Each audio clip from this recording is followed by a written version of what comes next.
ये देखिए, ये हमारा थ्रस्ट पैड है और इस थ्रस्ट पैड को शाफ्ट से लॉक करने के लिए आपको एक यहाँ पे एक की दिख रहा होगा और थ्रस्ट पैड के अंदर स्लॉट बनी हुई है।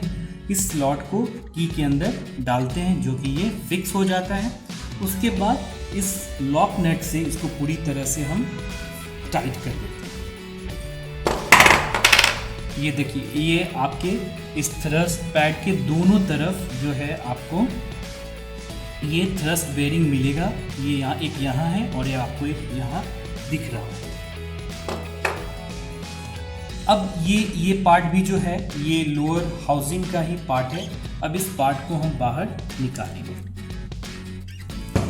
निकालते समय हमें ध्यान रखना चाहिए केबल के ऊपर, ताकि हमारा केबल का जो वाइंडिंग में कनेक्शन है वो कनेक्शन हमारा खराब ना हो, वो कनेक्शन अंदर से नहीं टूटना चाहिए, नहीं तो फिर दिक्कत हो सकती है। आप देख सकते हो इसमें भी आपको एक बूस दिख रहा होगा, ये आपका ब्रास का बूस है। अब ये हमारा शाफ्ट है और इस शाफ्ट को अब हम धीरे से बाहर को निकालेंगे। ये हमारा रोटर, ये दो जो देखे रोटर कैप हो गया, ये हमारा रोटर है। ये दो स्लीव लगा हुआ है, ये अपर स्लीव हो गया, इसको हम लोग लोअर स्लीव कहते हैं, और ये पूरा जो है हमारा ये शाफ्ट है।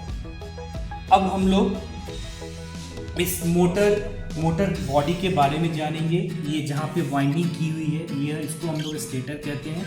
इसमें जो तार हम लोग यूज़ करते हैं वो इंसुलेटेड पीवीसी वायर का इस्तेमाल करते हैं इस पंप मोटर को वाइंडिंग करने के लिए।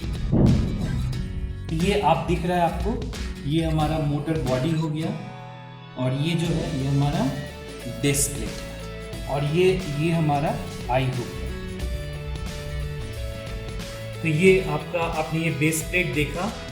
बेस प्लेट की अगर हम बात करें तो ओपन वेल सबमर्सिबल पंप में बेस प्लेट की ज़रूरत नहीं होती है, क्योंकि इस पंप में अक्सर हम रस्सी से इसको पानी कुएं के अंदर लटकाते हैं, लेकिन कहीं कहीं हमें इसकी ज़रूरत पड़ती है। तो आई होप ये ओपन वेल सबमर्सिबल पंप का डिसमेंटलिंग आपको समझ में आ गया होगा। एक चीज़ मैं आपको बता देना चाहता हूँ कि आप जब भी पंप का डिसमेंटलिंग करो या असेंबल करो तो आपके पास एक कपड़ा होना बहुत ज़रूरी है।